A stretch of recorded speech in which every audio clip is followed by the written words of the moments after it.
Hello and welcome to Newswire. I'm Ayza Omar. We'll be talking about what President Donald Trump said just recently. In fact, on Sunday, he talked about signing a peace deal with the Taliban in Afghanistan if a temporary truce holds in America's longest war. Now, there are some 12,000 U.S. troops in Afghanistan at the moment, and this has been according to some Pentagon officials, the number of U.S. troops having died in Afghanistan during combat since 2001, since the U.S. invasion in Afghanistan, has been nearly 2,500. Now, this is, of course, a condition that they're talking about. Reduction in violence is necessary for the agreement to be signed. This week-long reduction in violence had started Saturday, February 22nd. But just on the second day, on Sunday, in fact, there were 2 attacks on Afghan forces, which by local officials were instigated by the Taliban, according to local officials. Now, both of these attacks happened in the southern province of Kandahar. And we also are getting, though unconfirmed reports at the moment, that 4 more incidents have taken place. Now, the existing political stability in Afghanistan itself, it doesn't make things any easier for this peace agreement to be signed. Despite the Election Commission's announcement last week of incumbent Ashraf Ghani's win in the presidential race, contenders like Abdullah with hundreds of thousands of supporters threaten this peace and stability there. Is it in their interest for the Taliban to reduce violence at this point, or is there a real fear that there are going to be renegades within their own ranks that might become spoilers to the within-reach end post to this 18-year war? For more on this conversation, let me introduce the guest who will be talking to us. We have with us Mr. Hamdullah Hamdard, an analyst and also the Director of Public Relations Coordination, Administrative Office of the President, Islamic Republic of Afghanistan. He's today joining us from Kabul. We also have Mr. Mustaq Rahim, an analyst, an independent political and security analyst, an expert on conflict management and peace building. He is also joining us from Kabul. Welcome to both of you to the show. I want to start with you, Mr. Hamdard, this conversation about this 1-week violence reduction, sort of a condition that is essentially what is holding the fate of the peace deal that could be signed between the Taliban and the U.S. So what are your thoughts on it at this point, where there are unconfirmed reports, though, of almost 6 different attacks, though instigated by the Taliban in Afghanistan? I believe that the agreement between the U.S. and the Taliban has been on the truce or reduction of violence. It's not a complete peace, that there is no ceasefire, not a complete ceasefire, but there is a reduction in violence, and probably such small attacks may take place from both sides. But mostly or across the country, the violence has reduced, and people are very happy for that, and people are even celebrating it as they celebrated the ceasefire last year. I guess if Taliban and the U.S. Stick to this agreement, the preliminary peace deal between the U.S. and Taliban will be signed on 29th of this month, the ongoing month, and then the ground will be paved for the intra-Afghan peace talks, which might take place in one of the European countries between the Islamic Republic of Afghanistan, as luckily the Independent Election Commission has announced the next president, Mr. Mohammad Ashraf Ghani, who is re-elected. Congrats to him as well. I believe from this moment onward, Dr. Ghani, as the next president of the government, he will take this process very seriously. And I believe if there is no mistake from any side, once again, no strong attacks, and if both sides try to pave the ground for peace negotiations, I personally believe there will be peace in Afghanistan very soon. Mr. Hamdard, you talk about there is no mistake here, and also a critical point you highlighted for us, reduction in violence versus complete peace, like as in complete zero, sort of no incidents happening during this 1 week period. Mr. Rahim, to get you to weigh in on this, please, if this is the condition here, that it is just a reduction in violence, who is to decide what kind of violence will be tolerated right now by the U.S. and also vice versa by the Taliban? Well, basically, I can say that this can be qualified as a ceasefire. It's a quite fair. Why isn't it called ceasefire, and rather the word reduction in violence is being used, is mainly because the Taliban cannot afford within their ranks to calm down and be complacent about their future tactics. They experienced this in 2018, where in June for three days during Eid holidays, there was a complete ceasefire. Mm-hmm. Because of that ceasefire, their ranks and file came out to the cities, and the display was as such, which showed disintegration among the Taliban ranks. The Taliban don't want that to happen, and they want their ranks and files to be on their toes at all times, looking forward to dealing and remaining active combatants. And for that purpose, they have used a different terminology. Now, you refer to these few attacks that have happened. Definitely that were expected. And I think much more than what has already happened was being expected, at least at my end, because there are so many spoilers. We have regional spoilers, we have within the ranks spoilers, whether it's government, the Americans, the Afghan government. We do have spoilers all around, and they will be trying to disrupt the whole process in order to or reach a position, a status where they can really influence and exert their presence process. And do expect more such sort of incidents because the spoilers will remain active. Otherwise, it's a total ceasefire. The agreement is that there won't be an offensive attitude towards the oppositions by the all parties. And as such, this is technically, legally it might not be, which is leading in the right direction, at least for the last 48 hours.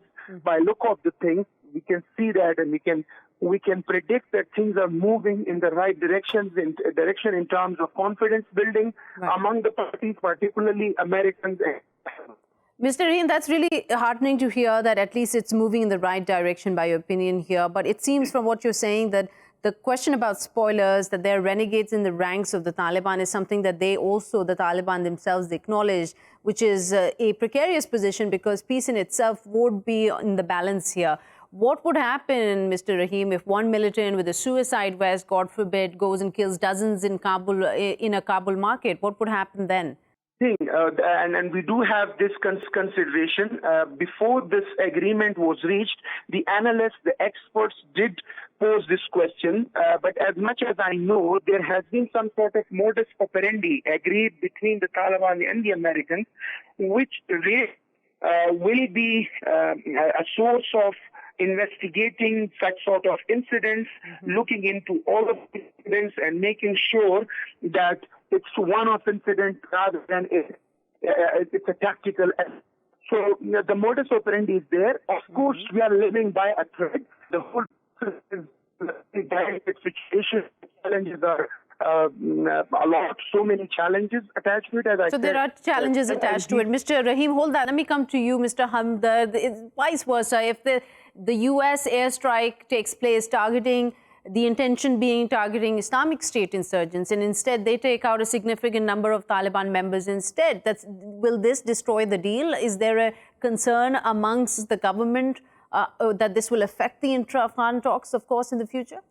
Well, I pointed out this before as well, that both sides should not commit any mistakes during this reduction of violence week, and they should both stick to the agreement they have agreed upon.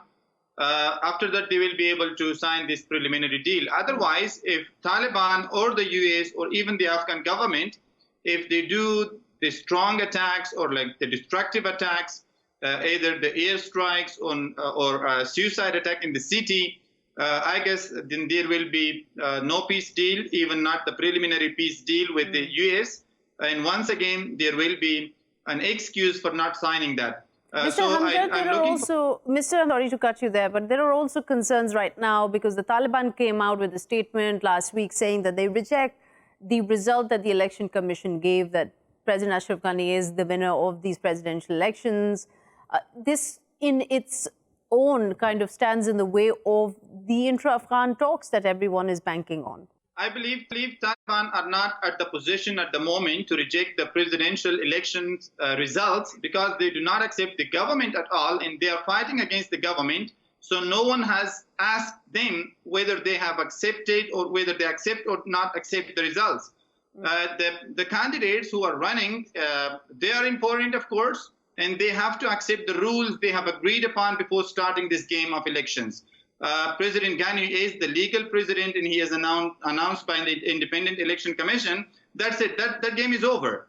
From now on, Taliban and American have to stick to this agreement first. Then, once the deal is signed, then the next stage on this peace deal is the intra-Afghan peace talks. If Taliban do not agree to the second stage to talk with the Islamic Republic of Afghanistan's negotiating delegation, then it means that the first deal is also cancelled. So there will be no peace deal then. Okay, coming back to you, Mr. Rahim, move on a little bit from what the Taliban, how they've reacted to the presidential elections. I want to ask you essentially about how this even works out in the long run, considering that we're very close to a deal between the US and Taliban. Just a few days ago, there was an op-ed in the New York Times by the deputy leader of the Taliban. There was a huge uproar amongst not just analysts and critics, but also important, significant US politicians and dignitaries around the world. The outrage was that why was a forum like the New York Times op-ed, which is, of course, a very coveted place for many to post their opinions, given to the Taliban? And on the parallel, we see these negotiation efforts for more than a year going on with the Taliban. Well, there is agreement among all the parties back there in the United States, here in Afghanistan, on one point, and that is there should be peace negotiation. But the details has always had differences of opinion among different players. As far as the space is concerned, personally, I think it's to let Taliban speak at international stage and let their views presented to the world and to the Afghan nation. So that's not bad. But you will see these sort of differences of opinion in every stage of the peace process, particularly when we get into this phase of intra-Afghan negotiation. That's going to be significantly cumbersome. It will have a lot of challenges for all sides. And during that time, you will see a lot of disagreements among the people. You will have people walking out from the rooms of where the negotiations will take place. People will be writing about the details of the negotiations that happen between the parties. So that will be part of the parcel. That remains, and that's an experience across the globe if you look at the peace processes elsewhere. So I don't see that's going to change. You will have people challenging certain positions, certain actions, and certain ways of thinking. The Americans, I think, are trying to let Taliban speak out their views. That's why they're facilitating. These op-eds do not happen just like that. There has to be some facilitation.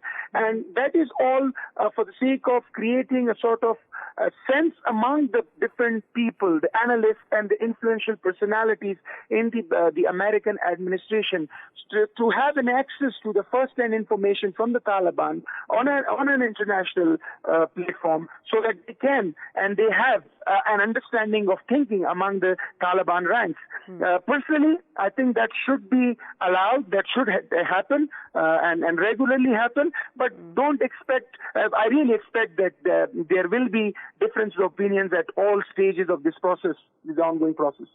This is an ongoing process. Coming back to you, Mr. Hamdard, now the government in its part is obviously very keen on having these intra-Afghan talks, given that all parties come with the fair intention that these are for peace. And of course, then there will be a discussion of how a power plan will be shared amongst all these with vested interests. Now, what we're seeing in recent days is mobile phone services, they've been restored across large areas where the Taliban dominate or have control.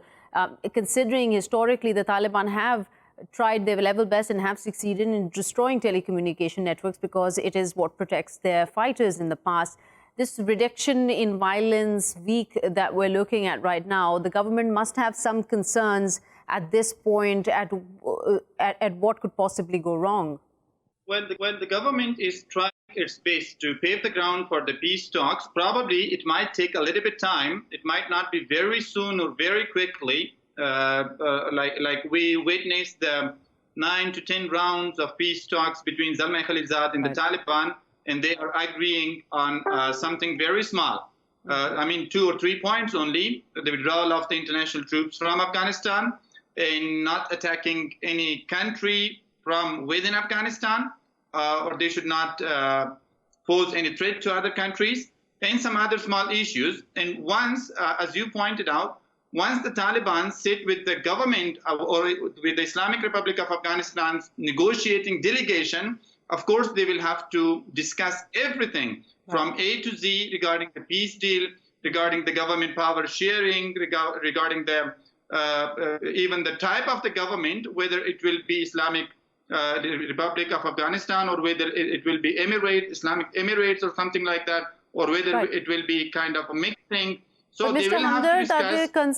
there are concerns that the Taliban might use this rivalry that is between Ghani and Abdullah. It was there in 2014. Even now, once again, Mr. Abdullah rejects these results. Could the Taliban be taking, is there a concern that the Taliban will take advantage of this political instability? I don't think Taliban can take advantage of Dr. Abdullah.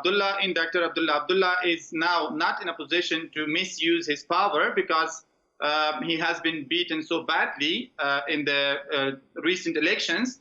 However, before the announcement of the elections, Taliban could use Dr. Abdullah against Dr. Ghani, the president of Afghanistan.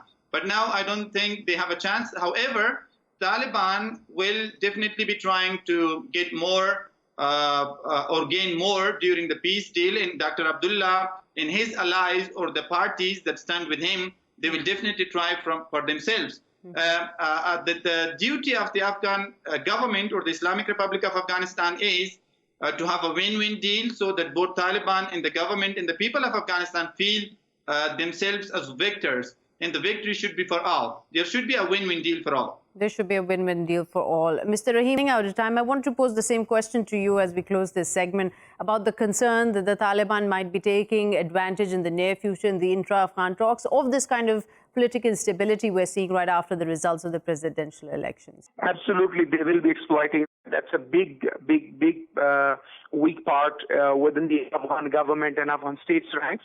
And they will definitely be exploiting that. They have been doing it since last 2 years. Let's rewind back to the Moscow conference, where the Afghan government did not want to join, but the political bigwigs participated in that conference. And there were a couple of other meetings where the politicians independently wanted to join and government and participate. Taliban will definitely exploit that, and they have been doing it, and they will do it in future as well. A weaker Afghan government means that intra-Afghan talks will be dominated by the Taliban, because they will be coming with an agenda, with a common vision, with a consensus, whereas the party, the group, the negotiation team that goes from Kabul will be divided based on their political allegiance, their vision about future government of Afghanistan, and their problems and their troubles with the sitting president. That will mean that we won't have consensus, we won't have a vision, common vision, and that will weaken the Afghan side of the negotiation team. I did a research on the Hizb-e-Islami peace agreement as well, and even there, which was at a much smaller scale peace process, one of the findings was that the Afghan government, the representatives of the Afghan government on the negotiation table were not reading from the same page, whereas the Hizb-e-Islami reps were reading, had a consensus, they were in sync, they had an agenda, they had a common vision, and that's why they dominated the negotiation process, and the same will happen in future as well. That's why the Afghan politicians who have been part of this current system that is leading the country, they have to come together, find a solution for their differences, and agree on their future course of action vis-a-vis the Afghan peace process. Otherwise, I see the Afghan side on a weaker side of the table.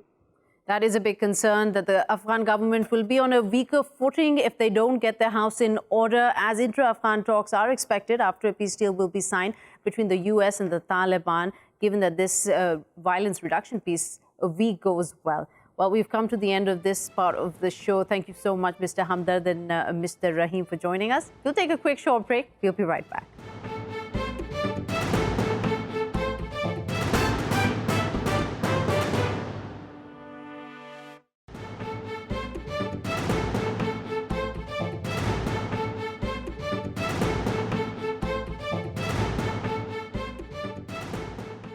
Welcome back to Newswire. Me, Ayza Omar. We're going to be talking about Syria right now. The Turkish President Recep Tayyip Erdogan on Saturday, he said that they would hold a summit with the leaders of Russia, France and Germany in the coming days to discuss the escalating violence in Syria's last rebel enclave of Idlib.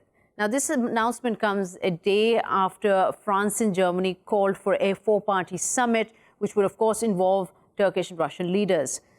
During this time, at least in February, we've seen 17 Turkish soldiers who have died. The most recent one having died on Saturday on the hands of Syrian regime soldiers. The Turkish military, they retaliated and they destroyed 21 regime targets, despite Russia's warning to Turkey to not carry out any such operation in Syria. Turkey has continued to threaten an imminent operation in Idlib after its troops have come under intense fire from regime forces and, of course, backed by Russian air power. Now, as this summit is coming up, what we are looking to discuss today is whether France and Germany will help broker a lasting ceasefire deal between Turkey and Russia, and also looking a little deeper into what are, besides, of course, the high civilian cost here, what else is at stake between the two allies. So without further ado, let me introduce who we're speaking to. Ms. Maram Susli, an analyst, a geopolitical analyst and counterterrorism contributor. She is joining us today from Perth. We also have with us Mr. Obaida Hitto, an analyst and journalist for TRT World, joining us from Turkey. Welcome to both of you.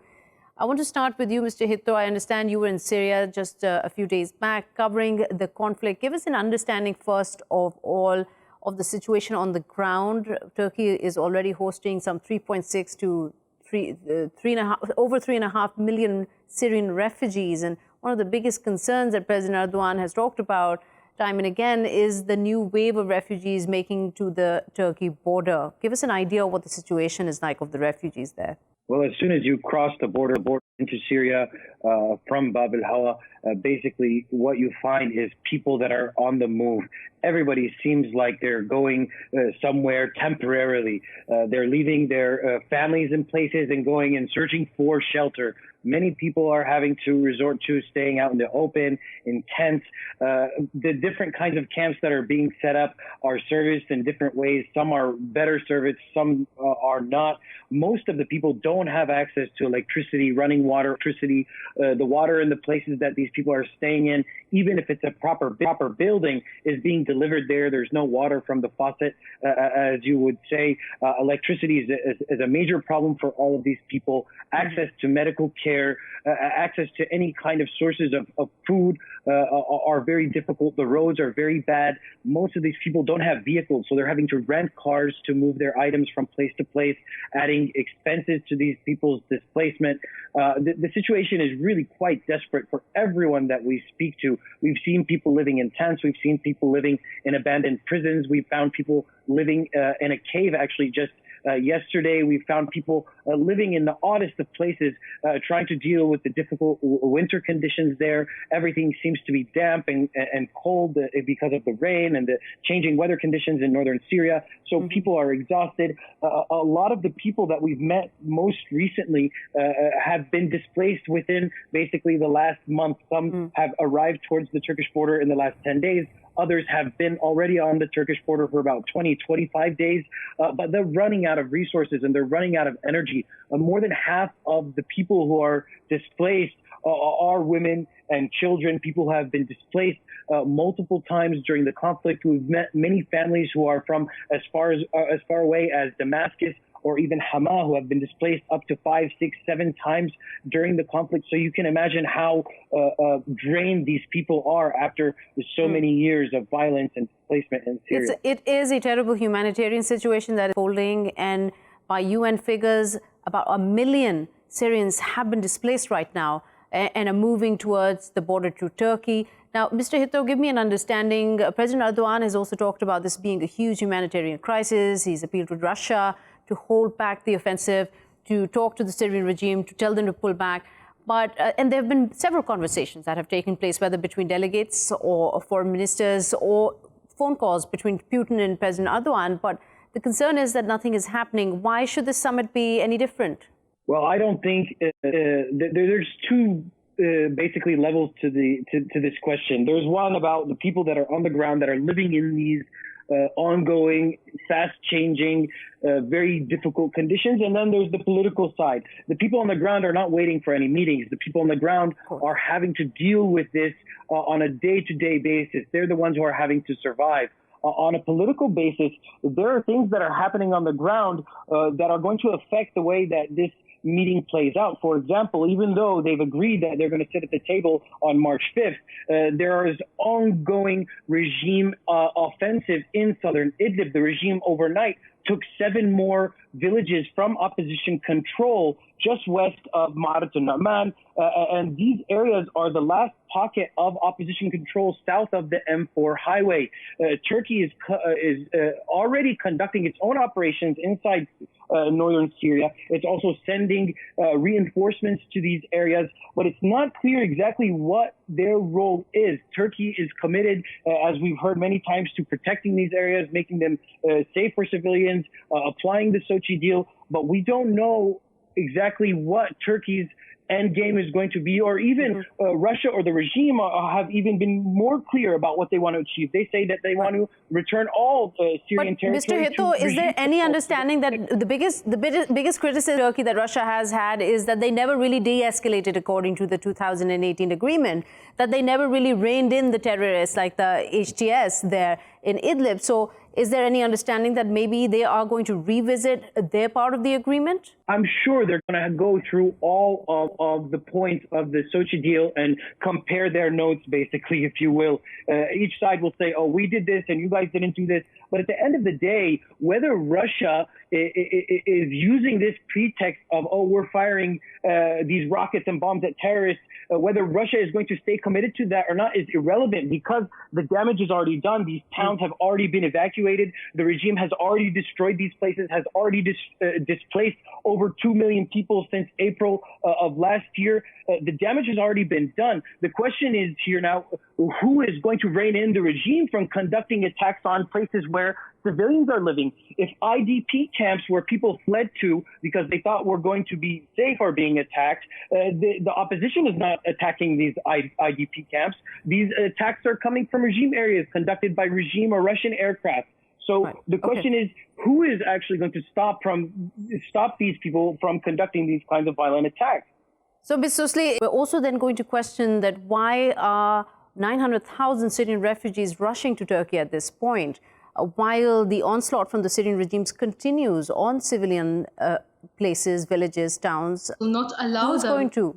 The rebels will not allow them to cross into government-held territory, because that would be a death sentence. They could consider that treason. And as a matter of fact, as I've said, when civilians have tried to cross into government-held territory in the past, the rebels have bombed their bus convoy and killed hundreds and hundreds of people in Idlib, lest we forget, in 2017. And so civilians are rushing towards Turkey.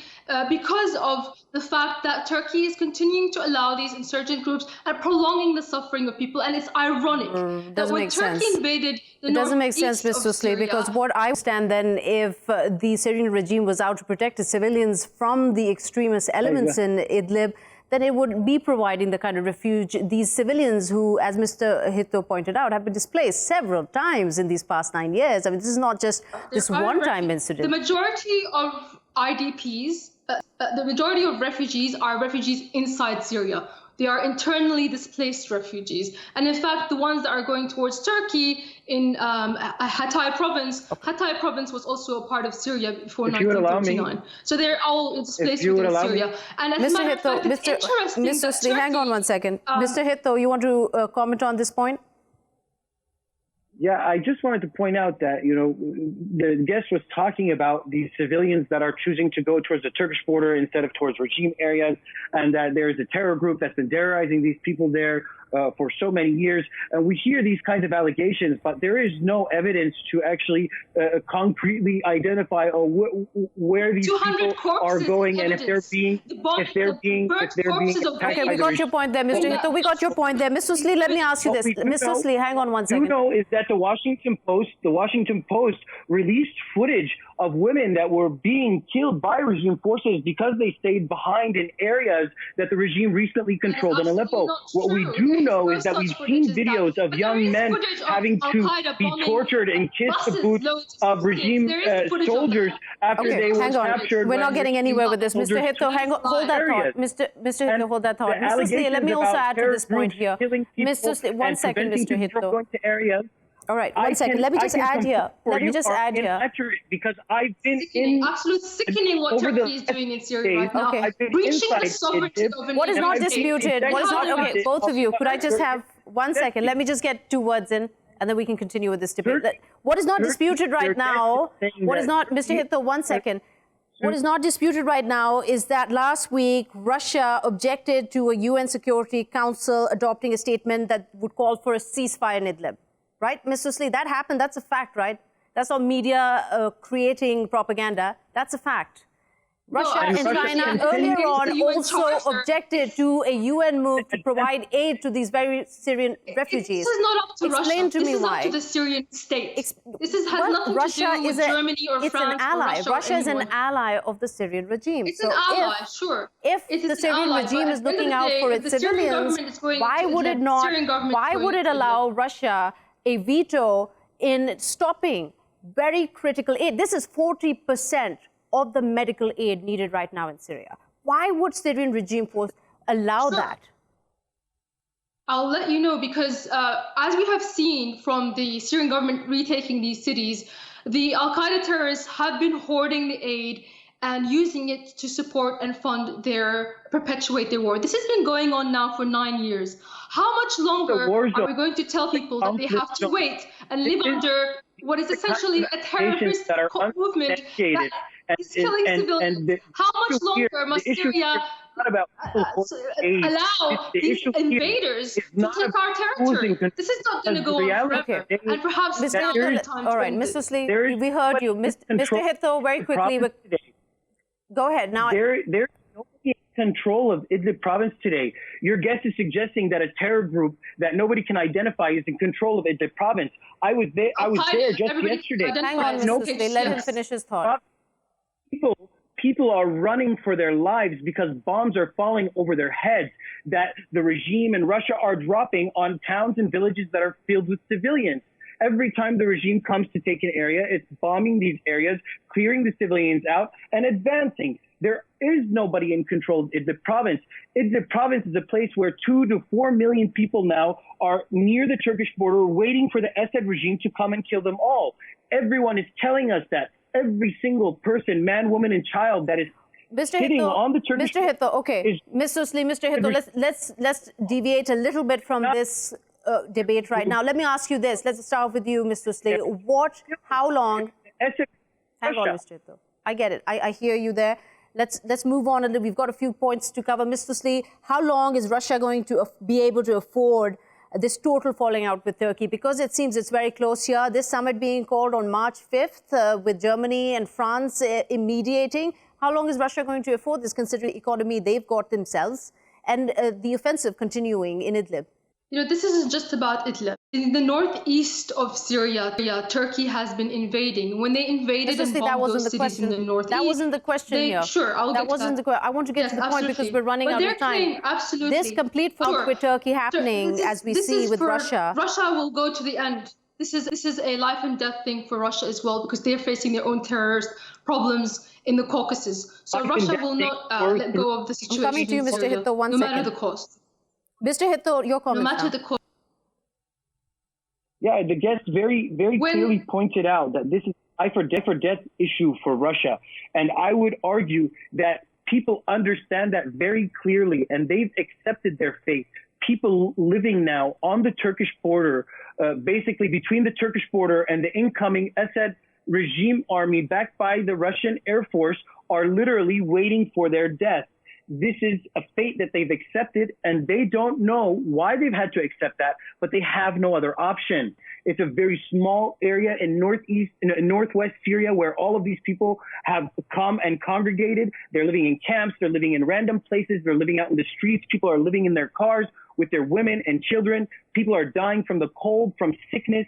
They're exhausted. And the regime is advancing, and these people know that their fate is going to be complete annihilation. Mr. Hitto, because Russia and the regime and the Iranian-backed militias have made it clear that they will annihilate all of these people if they have to, whether they're terrorists or not, because they say that everybody in these areas are terrorists, and right. Mr. Hitto, there's no Russia has critical projects with Turkey when it comes to energy, it comes to gas reserves.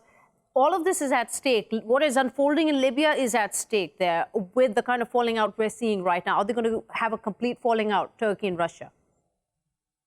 I don't think they're going to have a complete falling out. These geopolitical kinds of relationships change and shift over time. Turkey and Russia have their own history going back hundreds of years. So these relationships are going to mold according to where, the polarized strength is going to go. If Russia and Turkey have a new alliance, America might be marginalized in the region, but this is all going to change. The people who are really going to be affected are these millions of people that are stranded and desperate for someone to bring an end to this violence. Okay. Mr. Hitto, we're running out of time. 30 seconds left. Go ahead. There's no Al-Qaeda there. Thank you so much, Mr. Hitto and Ms. Susli, for joining us here in this conversation. Unfortunately, we've run out of time. We'll be seeing you tomorrow with more news and analysis coming from Newswire. Till then, goodbye.